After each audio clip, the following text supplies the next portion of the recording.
हिंद साथियों, स्वागत है आप सभी का इंपॉर्टेंट वीडियो में। तो अगर आप भी पेंशन वर्ग के लाभार्थी हैं और तीनों में से किसी भी तरह की पेंशन का आप लाभ ले रहे हैं, यानी वृद्धावस्था, विकलांग एंड विधवा, इन तीनों पेंशन में से अगर कोई भी पेंशन का आप लाभ ले रहे हैं तो आज की वीडियो को ध्यान से देखिएगा, क्योंकि होली से पहले गवर्नमेंट ने इसमें 5 बड़े बदलाव किए हैं। जी हाँ साथियों, अगर आप इन 5 बदलावों को नहीं देखते हो और उनको अप्लाई नहीं करते हो तो हो सकता है होली से पहले आपकी जो पेंशन है उसको बंद कर दिया जाए एंड नेक्स्ट मंथ से आपको पेंशन राशि भी ना मिले। तो वीडियो को ध्यान से देखिएगा, काफ़ी ज़्यादा इन्फॉर्मेटिव वीडियो होने वाली है। तो चलिए सबसे पहले अपनी वीडियो को स्टार्ट करते हैं।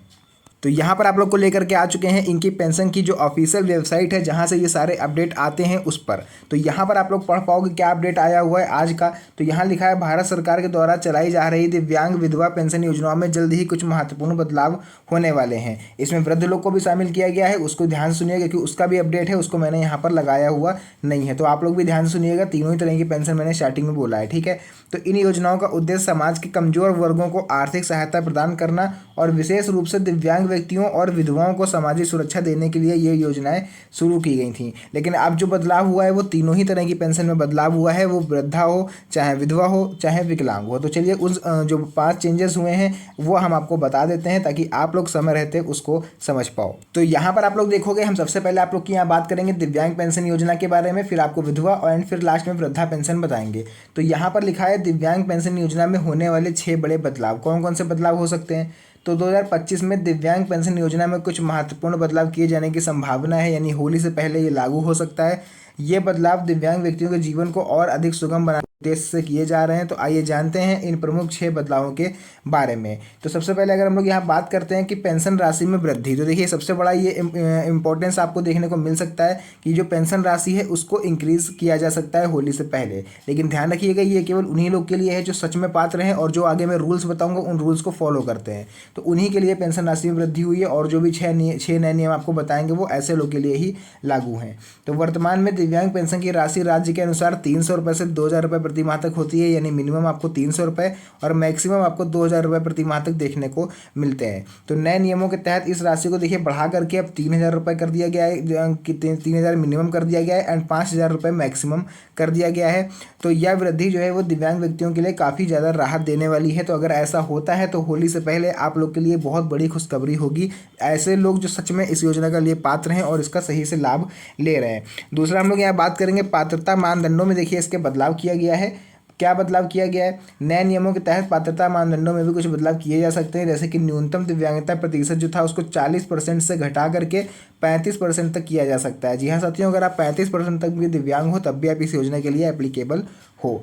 आयु सीमा में थोड़ी सी छूट दी जा सकती है आप लोगों को एंड आय सीमा को बढ़ाया जा सकता है। अभी तक क्या था, बहुत लोग इस पर कह रहे थे कि जिसकी आय सीमा थी वो 1 लाख रुपए थी ईयर की, यानी अगर आप मंथली 8000 रुपये से ज़्यादा अर्निंग कर रहे हो तो आपको इस योजना का लाभ नहीं मिल सकता था, जिसको लेकर काफ़ी ज़्यादा विवाद था। तो उसको गवर्नमेंट ने सॉर्ट आउट कर दिया है, इसकी जो इंक्रीज इनकम लिमिट है उसको इंक्रीज करने वाली है। तो बाकी जो भी ऑफिशियल नोटिफिकेशन जब तक गवर्नमेंट की तरफ से नहीं आ पाएगा तब तक हम आपको क्लियर नहीं बता पाएंगे कि आखिर किस राज्य में कितनी पेंशन बढ़ी है एंड ये जो आय सीमा है इसको कितना इंक्रीज किया गया है। हालिया जो अपडेट आया गवर्नमेंट की तरफ से उन्होंने केवल इतना बोला जितना मैं आप लोग को यहाँ दिखा रहा हूँ, बाकी कोई भी अपडेट आता है तो मैं आपको बता दूंगा। नए हो तो चैनल को सब्सक्राइब जरूर कर लेना, क्योंकि इस पर जितने भी सब्सक्राइबर्स आप देख रहे हो ये सब पेंशन से रिलेटेड हैं और इनको पेंशन की जानकारी चाहिए, क्योंकि पूरी जेन्युइन जानकारी मैं आप लोग को देता हूँ पूरे यूट्यूब पर। तो वीडियो को लाइक और चैनल को सब्सक्राइब जरूर कर लीजिएगा अगर पहली बार इस वीडियो को देख रहे हो तो चलिए यहाँ पर हम लोग बात कर लेते हैं इसका जो ऑनलाइन आवेदन प्रक्रिया है उसको भी गवर्नमेंट के द्वारा थोड़ा सा सिंपल कर दिया जाएगा।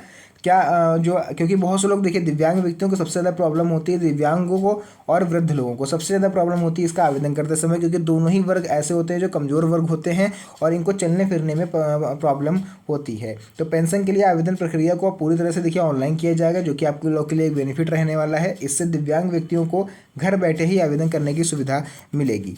नेक्स्ट हम लोग बात करते हैं आधार लिंक्ड पेमेंट। तो पेंशन का भुगतान सीधे लाभार्थी के आधार लिंक्ड खाते में किया जाएगा। इससे भ्रष्टाचार और धोखाधड़ी की संभावना जो है वो थोड़ी सी कम हो जाएगी। नेक्स्ट हम लोग देखेंगे 5वां लाभ एंड इसका लास्ट बार हम लोग देख लेंगे 6th लाभ, इसमें क्या क्या मिलेगा।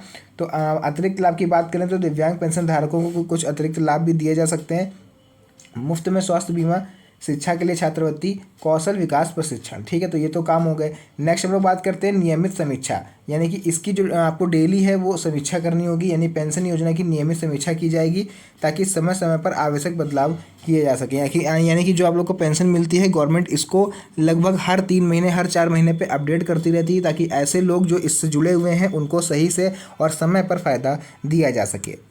आप लोग यहाँ देखोगे विधवा पेंशन योजना में जो 6 बड़े बदलाव होने वाले हैं वो कौन कौन से हैं। नेक्स्ट अभी हम लोग वृद्धा पेंशन पर भी आएंगे। तो देखिए विधवा पेंशन योजना में भी 2025 से कुछ महत्वपूर्ण बदलाव किए जाने की संभावना है। ये बदलाव विधवाओं के जीवन स्तर को सुधारने के उद्देश्य से किए जा रहे हैं। तो आइए जानते हैं इन प्रमुख 6 बदलावों के बारे में। तो इनकी भी देखिए वही पेंशन राशि में वृद्धि हुई है। वर्तमान में विधवा पेंशन राशि राज्य के अनुसार 300 रुपये से 2000 रुपये तक मिलती है। इनको भी बढ़ा करके अब 3000 रुपये से 5000 रुपये प्रति माह तक करने का प्रस्ताव है। और ये अगर वृद्धि होती है तो विधवाओं के लिए काफ़ी ज़्यादा सहायक होगी। एंड आप लोग ये मान के चलिए कि इसको जो है होली से पहले ही गवर्नमेंट जो है वो अपडेट कर सकती है। तो यहाँ पर हम लोग देख लेते हैं आय सीमा में जो बदलाव हुआ है, आयु सीमा में जो बदलाव हुआ है उसको देख लेते हैं।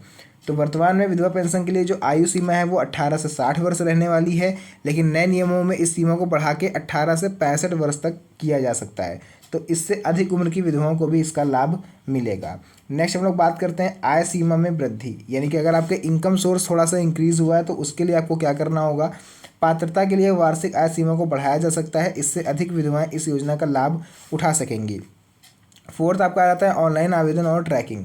आवेदन प्रक्रिया को पूरी तरह से ऑनलाइन किया जाएगा, साथ ही आवेदन की स्थिति को ऑनलाइन ट्रैक करने की सुविधा भी दी जाएगी। तो ये तो हो गए इसके 4 इंपॉर्टेंट बदलाव। एंड अभी 2 और बचे हुए हैं, उसको भी आप लोग एक बार देख लीजिए। तो देखिए यहाँ पर क्लियर लिखा हुआ है स्किल डेवलपमेंट प्रोग्राम। अब ये स्किल डेवलपमेंट प्रोग्राम क्या होता है? तो स्किल डेवलपमेंट प्रोग्राम देखिए ऐसा चीज़ होती है जिसमें आप लोग को अगर कोई काम करना है तो उसके लिए गवर्नमेंट आपको ब्याज मुफ्त जो है ऋण भी देगी, और उसका जो आपको पैसा है वो आपको 3-4 साल 5 साल जब भी आपके पास हो तब आप चुका सकते हो। तो ये चीज़ अलग हो गई। ठीक है, स्वास्थ्य बीमा भी आप लोग को मिलेगा। तो हम लोग यहाँ पर बात कर लेते हैं बुजुर्गों के लिए आखिर वृद्धावस्था पेंशन में क्या बड़े बदलाव हुए हैं। तो देखिए वृद्धावस्था पेंशन में केवल मात्र इतना सा बदलाव है कि अगर आपने अभी तक अपना फिजिकल वेरिफिकेशन नहीं करवाया तो आप लोग उसको होली से पहले हर हाल में करा लीजिए, क्योंकि अगर आप ऐसा नहीं करते हो तो होली के जस्ट बाद से आपकी पेंशन आना बंद हो जाएगी। मात्र इतना सा बदलाव हुआ है। एंड ऐसे लोग जिन्होंने अभी तक इसके लिए अपना फिजिकल वेरिफिकेशन नहीं करवाया तो वो आप लोग समय पर करवा लीजिए, क्योंकि अगर एक बार आपकी पेंशन आना बंद हो जाती है तो आपको भारी भरकम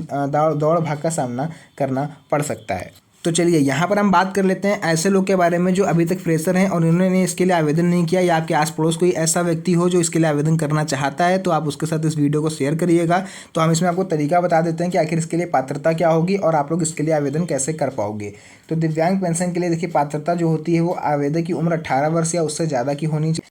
न्यूनतम 40% तक दिव्यांगता होनी चाहिए, जबकि इसको बढ़ा करके 35% तक करने वाली है गवर्नमेंट। वार्षिक पारिवारिक आय जो है वो 3 लाख रुपए से कम होनी चाहिए, यानी अगर आप सिंगल रहते हो तो आपकी 1 लाख रुपए से कम, एंड अगर आप परिवार के साथ रहते हो तो आपकी 3 लाख रुपए से कम होनी चाहिए। आवेदक को राज्य का स्थायी निवासी होना चाहिए। बात कर लेते हैं अगर विधवा पेंशन के लिए पात्रता क्या रहेगी। तो भाई आवेदक की जो उम्र है वो 18 से 60 वर्ष के बीच में होनी चाहिए। इसको मार्च में 65 वर्ष तक किया जा सकता है मैक्सिमम, तो इसके लिए आपको थोड़ा सा वेट करना होगा। आवेदक विधवा होनी चाहिए और पुनर्विवाह उसका ना हुआ हो, क्योंकि अगर आपको पुनर्विवाह हुआ होगा तो आपको पेंशन से रिलेटेड किसी भी योजना का लाभ नहीं मिलेगा। वार्षिक पारिवारिक आय इनकी भी 3 लाख रुपए से कम होनी चाहिए। एंड आवेदक जो है वो राज्य का स्थायी निवासी होना चाहिए। तो चलिए इसी के लिए हम लोग बात कर लेते हैं इसके लिए आप लोग ऑनलाइन और ऑफलाइन आवेदन कैसे कर सकते हो। तो ऑनलाइन अगर आप आवेदन करना चाहते हो तो अपने राज्य की आपको सरकारी वेबसाइट पर जाना है। हर राज्य की अपनी एक सरकारी वेबसाइट होती है। पेंशन योजना के लिए ऑनलाइन आवेदन फॉर्म भरना है आप लोग को। सभी डॉक्यूमेंट्स आप लोग को अपलोड कर देने हैं, मैंने ऑलरेडी बताए हुए हैं जो भी डॉक्यूमेंट यूज़ होते हैं। फॉर्म जमा करें और आपको रजिस्ट्रेशन नंबर मिल जाएगा। इसके थ्रू आप अपना जो आवेदन है वो सक्सेसफुली कर पाओगे। अगर आप ऑफलाइन आवेदन करना चाहते हो तो ऑफलाइन आवेदन करने के लिए आपको अपने नज़दीकी सरकारी कार्यालय पर जाना है या जन सेवा केंद्र पर जाना है। अगर आप समाज कल्याण विभाग ऑफिस जा सकते हो तो आप लोग के लिए बेस्ट रहेगा। बाकी सेम आपको प्रोसेस करना है, आपको आवेदन फॉर्म लेना है, डॉक्यूमेंट वगैरह अपलोड करने हैं। तो चलिए डॉक्यूमेंट आपको बता देते हैं जो लोग नए हैं उनके लिए कि डॉक्यूमेंट आप लोग के कौन कौन से इसमें यूज़ होंगे अगर आप लोग पेंशन के लिए नया आवेदन करना चाहते हो तो आवश्यक डॉक्यूमेंट्स की बात कर लेते हैं। तो देखिए आधार कार्ड आपके पास होना चाहिए, बैंक पासबुक की फोटोकॉपी आपकी लगेगी, आय प्रमाण पत्र लगेगा, निवास प्रमाण पत्र लगेगा, दिव्यांगता प्रमाण पत्र लगेगा। एंड अगर आप विधवा के लिए आवेदन कर रहे हो तो आपके पति के मृत्यु प्रमाण पत्र की एक फोटोकॉपी लगेगी। पासपोर्ट साइज फोटो जो लगाइएगा वो विदिन 3 मंथ्स की लगाइएगा। 3 महीने से ज़्यादा पुरानी फोटो आप लोग की जो होगी वो रिजेक्ट कर दी जाएगी, क्योंकि फेस डिटेक्शन में प्रॉब्लम होती है। तो फिलहाल देखिए जो भी जानकारी थी पेंशन से रिलेटेड मैंने आप लोग को बता दी है। वीडियो अच्छी लगी तो वीडियो को लाइक और चैनल पर पहली बार आया तो चैनल को सब्सक्राइब जरूर कर लीजिएगा, क्योंकि ऐसी इंपॉर्टेंट वीडियोस मैं आप लोग के लिए बनाता रहता हूँ। तो मिलते हैं आप सभी से नेक्स्ट वीडियो में एक और अच्छी इंटरेस्टिंग मज़ेदार वीडियो के साथ। तब तक के लिए धन्यवाद। जय हिंद।